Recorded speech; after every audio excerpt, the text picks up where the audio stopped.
The Virginia Cable Telecommunications Association and your local cable provider presents Cable Reports.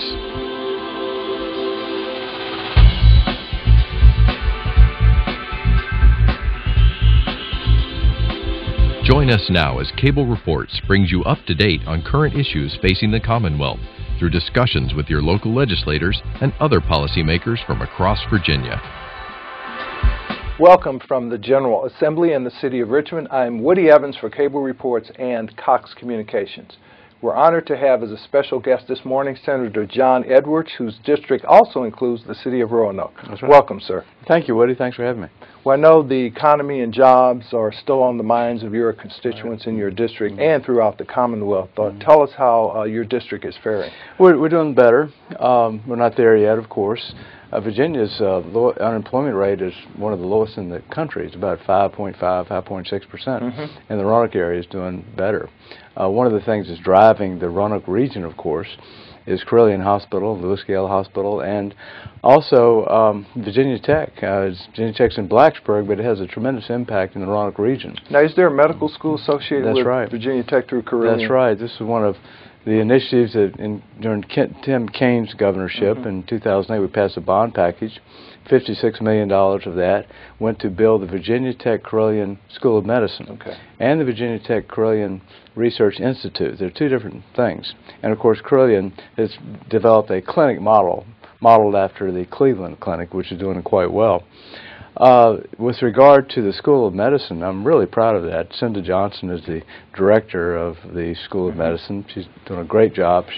We're now, I think, in the third year of recruits, about 42 students, and it's a tremendous demand to be in the School of Medicine. And I looked at some of the resumes and talked to some of the students. I'm really impressed. We're getting the top students in the country coming to Roanoke for the Virginia Tech School of Medicine. So that's very exciting. We hope when they graduate, they'll stay in the region, because there are people who love coming here, and they have tremendous potential and tremendous prospects for being healthcare providers in the region. The other part of this is Virginia Tech Carilion Research Institute. The marriage between Virginia Tech and Carilion was really brilliant. The idea, Tech has these contacts to bring down grant funding and federal funding for research. Carilion, of course, has doctors and patients. So they put them together to have a research institute. And one of the things they're doing is researching the brain. They're doing some national work at the Research Institute in Roanoke on the brain. And they brought in from Houston, Texas, a renowned national expert on this, Dr. Michael Friedlander.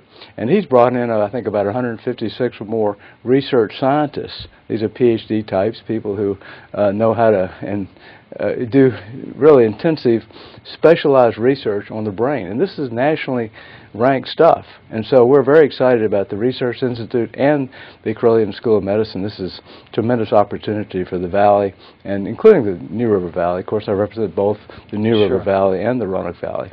And so they're very, very exciting times in the Roanoke area. And of course, that's a field that provides job opportunities, healthcare. Absolutely. When you think about what is the basis for creating jobs, it's innovation. That's the key thing. Innovation, research, basic research, as well as infrastructure development, roads, schools, hospitals, and the like. That's how you create jobs. So I think we're on the right track in the Roanoke area for creating jobs. Now, I understand that some people are starting to point towards the Roanoke Higher Education Center as a model. Talk to us about that. Well, of course, I'm very proud of that. I've been spearheading the Roanoke Higher Education Center since the beginning. I'm chairman of the board, and we've done Tom McKeon, our executive director, has just done a tremendous job. There are 12 senior colleges, universities, a community college, and workforce training programs are at the Roanoke Higher Education Center. One of the things we started just a few years ago, we rehabbed the old Henry Street shops into the Claude Moore Education Complex. And the Virginia Western Community College has a Culinary Arts Institute there, and it's been very successful. You can get an associate's degree, get the skills to become an executive chef, start your own restaurant, or go work at one of the major hotels as an executive chef. So the Culinary Arts Institute is very special. I'm very proud of that. In addition to that, the Roanoke Higher Education Center routinely gives out about 500 degrees or licenses or certificates every year. About 2,500 students each semester on average are taking courses at the Roanoke Higher Education Center. We have a number of, what we do is provide the universities an opportunity to provide programs in the 3rd and 4th year of college for bachelor's degrees as well as master's degrees and even a PhD program. So we have 3 MBA programs. I've talked to more people that tell me they would not have been able to get, let's say, an MBA had it not been in Roanoke because they're older. The average student is not 21 or 22, but a little bit older than that. We have people all ages, 28, in the 50s even, maybe 60s. Anybody who wants to go back to take some courses or to get a degree or a license or certificate to improve their opportunities in the employment arena. So it's been a huge benefit to the Roanoke region, and people are very excited about it. I'm very proud of it because it really is a model. In fact, back in the early 2000s, a group of congressional people came to Roanoke and looked at it and pronounced it a national model for the new millennium. And I thought it had a nice little ring to it about how you can provide higher education and workforce training programs for people who are place-bound, who can't afford or take the time because of their life situation to go away for 2 years to get an MBA, for example, or to go someplace, a residential school, to get some kind of certificate. People in Roanoke, up until the time we built this, were saying we are the largest community in Virginia that does not have a 4-year public college or university. So this kind of fills that. I know of teachers, for example, would truck up and down the highways for several years in a row to get at night in order to get a master's in education, for example. Well, now you can do that in downtown Roanoke at the Roanoke Higher Education Center. What we did was to take the old Norfolk Southern building, and we've converted it back in the late 90s to the Roanoke Higher Education Center. So it's been a big success. Well, you mentioned Norfolk Center, and it reminds me of the railroads. And I know you have a booming opportunity there in terms of Amtrak and transportation. Well, I really hope in a few short years we will have Amtrak in downtown Roanoke. We've already picked out a spot to build a passenger station. The city is going to build a passenger station. Right now the plan is to build one between Jefferson Street and Henry Street, or First Street, across from the Campbell courtyard, where the Campbell Center is where the buses come in. And so across the street from that, we hope will be where the passenger station will be. It'll be a small station. And we've been working with Thelma Drake, who's the director of the Department of Rail and Public Transportation, who's very enthusiastic, and she has publicly said that Roanoke is the next step. Next stop for an Amtrak train. They opened up an Amtrak train from Richmond to Norfolk in December, if you'll recall, and that's doing very well. And the Lynchburg train that opened up 2009, I believe it was, at the end of Tim Kaine's governorship, that starts in Lynchburg and goes north at 7:38 in the mornings, has been very successful. In fact, the Amtrak train out of Lynchburg is making money. It's one of the few in the country that's actually making money. And so the numbers from the bus that we got a year and a half ago, we have a bus connector from downtown Roanoke to Lynchburg, and actually it starts in Blacksburg on weekends. The numbers show that it's growing, 42 passengers per day on average, and the Amtrak people think that that's good enough, to get started with an actual Amtrak train. So we can justify, based on the numbers, having an Amtrak train out of Roanoke, and we're working on it, and I'm certainly hoping the next few years we'll get it. Great. Now, you mentioned workforce development earlier through our community college system, especially for those who can't afford our institutions of higher learning. But there is a program, a 2+2 program, with some tuition assistance for those students who want to go further. How's that going? That's doing. We've made progress. We passed the law. I worked on the committee that put this together several years ago. It's a transfer grant program. If you go to the community college and you make 3.0 and certain other requirements, and you get accepted to a 4-year school, you can get a grant of $1,000 base grant to go to the 3rd and 4th year of college. So it helps with the tuition, and it's an inducement to go to the community college first. Okay. Because it'll be less expensive when you transfer. We've also have a program where you get another $1,000 if you take the STEM programs, science, teaching, technology, engineering, math. Yeah, engineering, right. math, and nursing. And if you are in that kind of program, I had a bill that just passed the Senate the other day, where you can get an additional $2,500. So okay. you could get $3,500 with both the basic grant and the STEM grant if you are in those fields to transfer to college. So we're trying to make not only community colleges more affordable, but try to make going to college in the 2nd, 3rd, and 4th year more affordable as well. But one of the concerns I've had, and many people have had, is the rising cost of higher education. Mm-hmm. Tuition's doubled in the last 6 years or so, and we've got to get a handle on that. Of course, a lot of that has to do with the fact that the Commonwealth simply has not supported higher education like it should. The economy's been bad, and nobody wants to raise taxes, and so as a result of all that, with the economy being bad, the revenue's down, we've cut back on our support for higher education, which is a huge shame because our higher education system is really a major key toward creating jobs. I mean, that's where innovation comes from, that's where ideas come from, that's where the leaders in business are built, mm-hmm. and trained at the higher education system that we have in Virginia. And we have a tremendous system in Virginia. We just have to continue to nourish the higher education system in Virginia in order to create jobs and also to provide quality of life for all Virginians.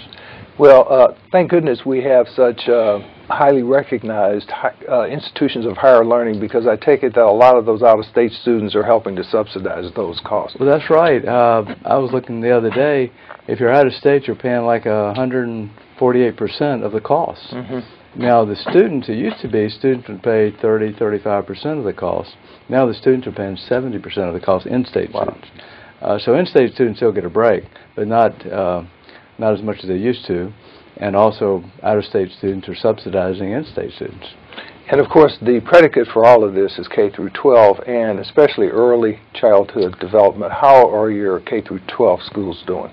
They're improving. In the Roanoke area, doing well. I'm very impressed with the graduation rates going up. I'm very impressed with the quality of the education of the schools. Rita Bishop, who is the superintendent of schools in Roanoke City, and Lorraine Lang in Roanoke County, they're doing a terrific job. We're very fortunate to have both of them. One of the things I've been quite interested in is preschool. And Governor Kane, of course, had an initiative on preschool, 4-year-olds. And the problem has been that we've had to cut back so much in the budget, $6 billion, after the collapse in 2008. And we're still have not gotten back there. In fact, we're still, I guess the spending is in the neighborhood of what it was in 2008, despite the fact we have more students and so forth. And so we need to put a priority, I think, on pre-K learning. I think it's extremely important. All the studies show that students who have pre-K do better later in life. They do better later in their schooling. And it is very worthwhile. In fact, it's kind of ironic that in Minnesota, the Federal Reserve Bank system in Minnesota did a study.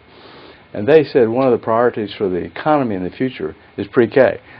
The Federal Reserve Bank. Yeah, the Federal Reserve Bank said pre-K is very important to promote the economy in the future. So, and unfortunately, we've had to cut back on pre-K because of the economy, but we've got to invest in our children.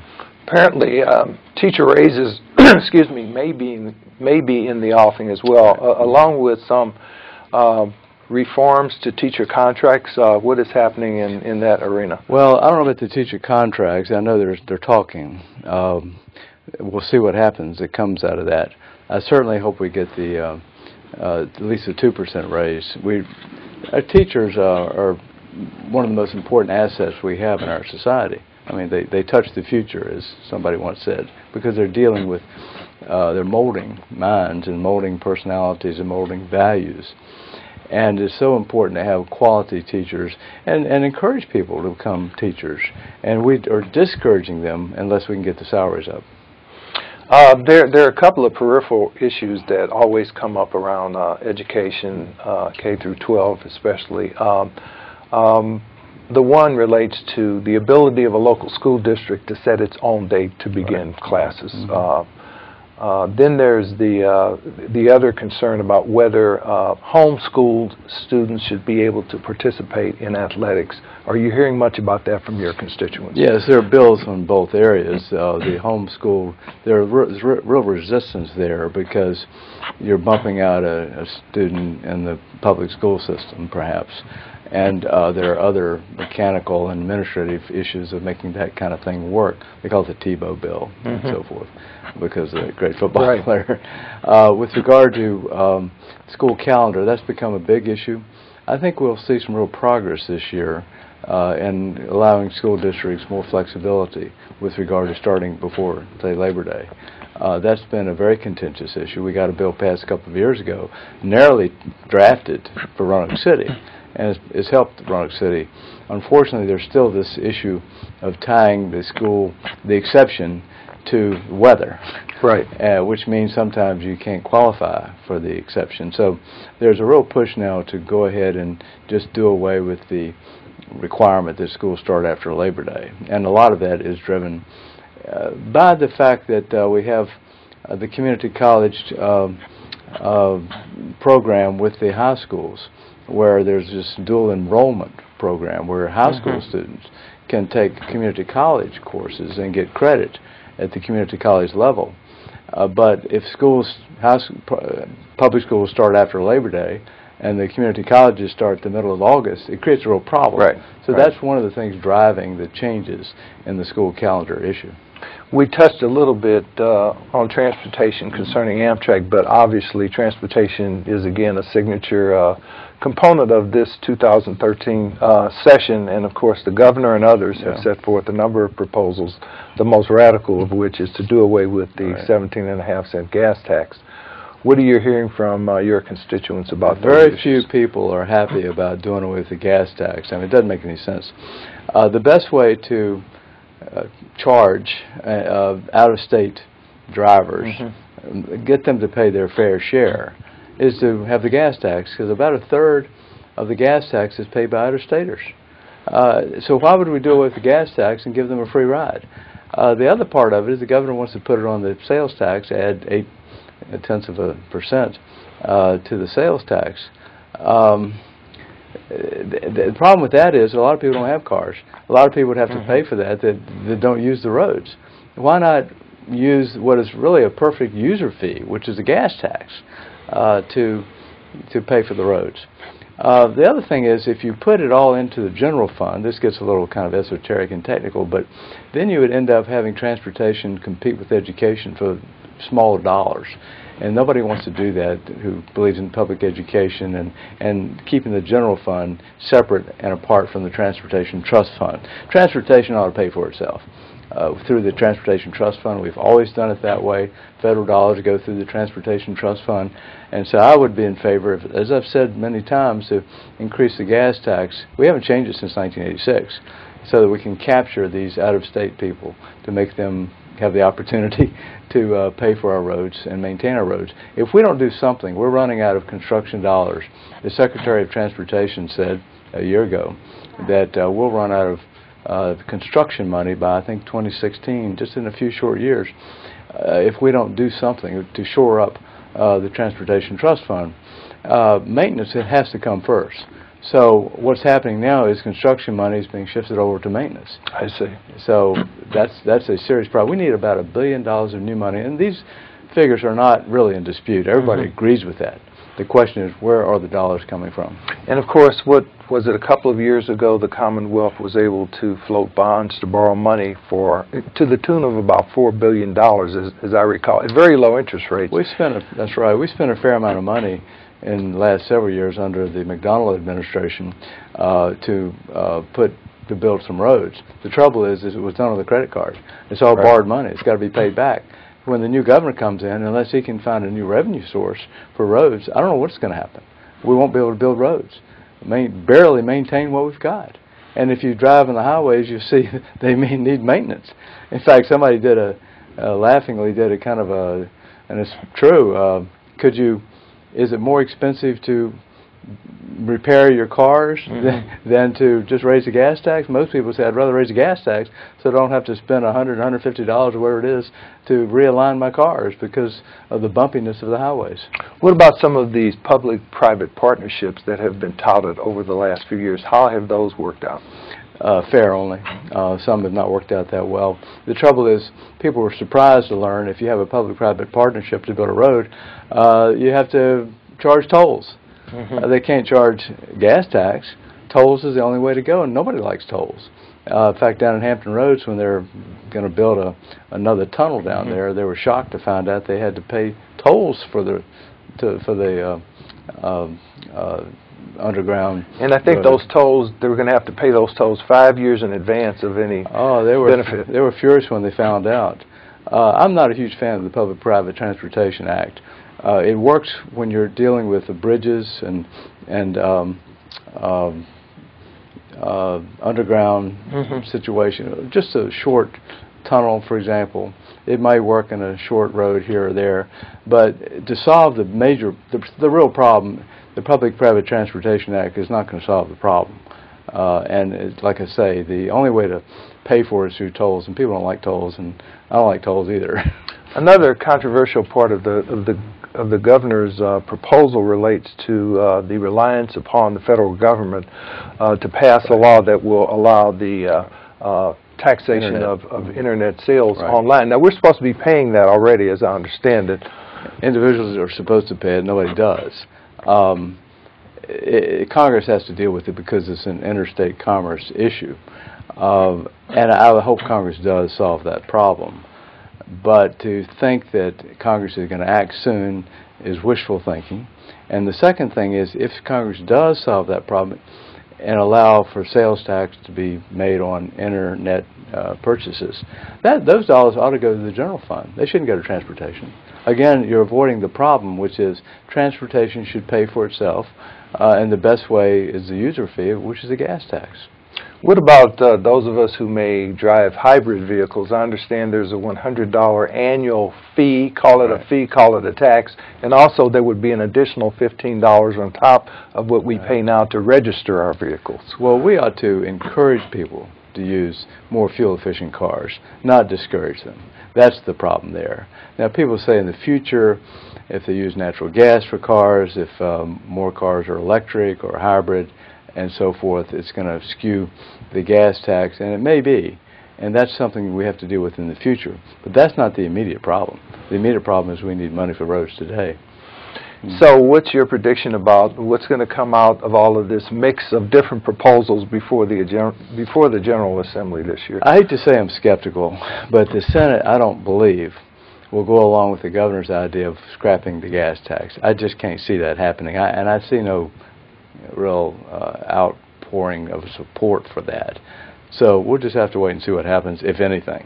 Good luck. Well, the United States Supreme Court ruled last year that the Affordable Care Act was constitutional. Yeah. However, it also ruled that the states have a lot more flexibility in terms of accepting federal funds from Medicaid. And now the Commonwealth is faced with the question of whether to expand Medicaid this year or thereafter. So give us the lay of the land on that issue. Well, not to expand Medicaid would be really foolhardy. It would be like cutting off your nose to spite your face. We're talking about $2 billion of federal money to expand the Medicaid system by about 50%, adding another 250,000 to 400,000 new citizens to the Medicaid system. $2 billion, 250,000 new recipients. Yeah, exactly. And why would you want to say, no, we don't want these dollars?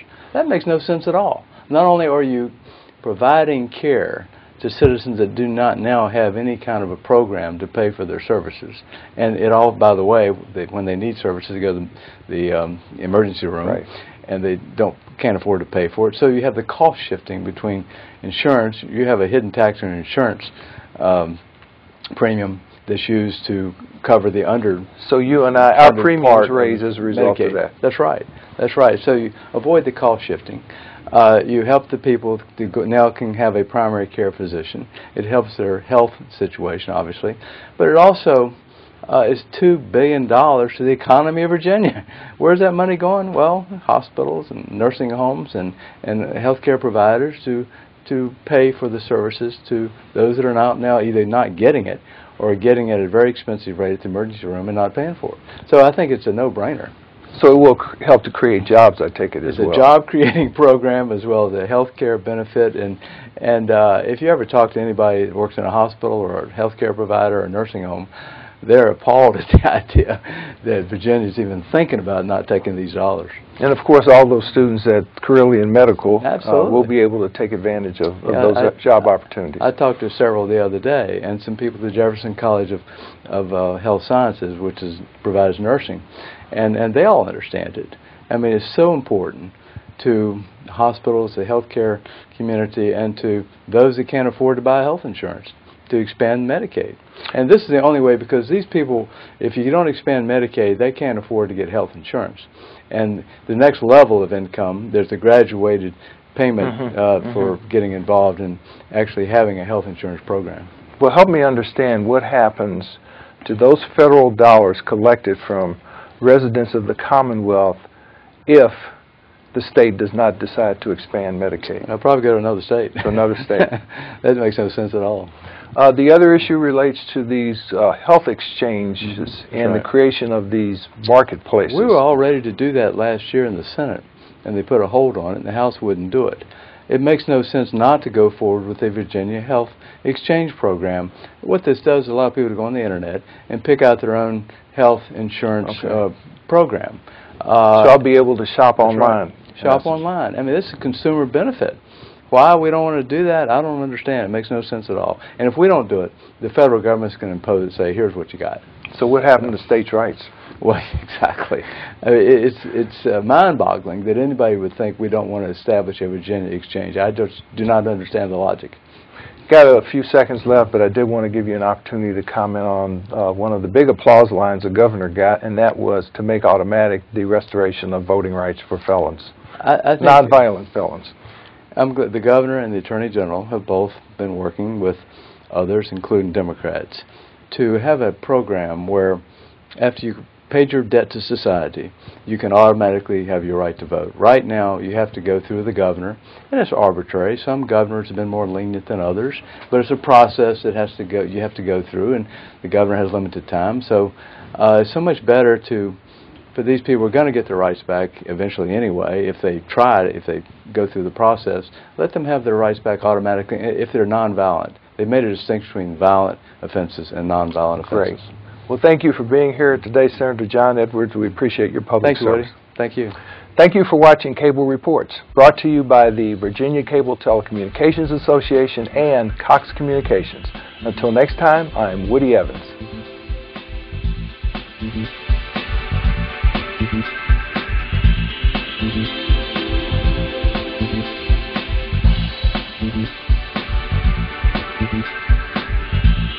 Mm-hmm.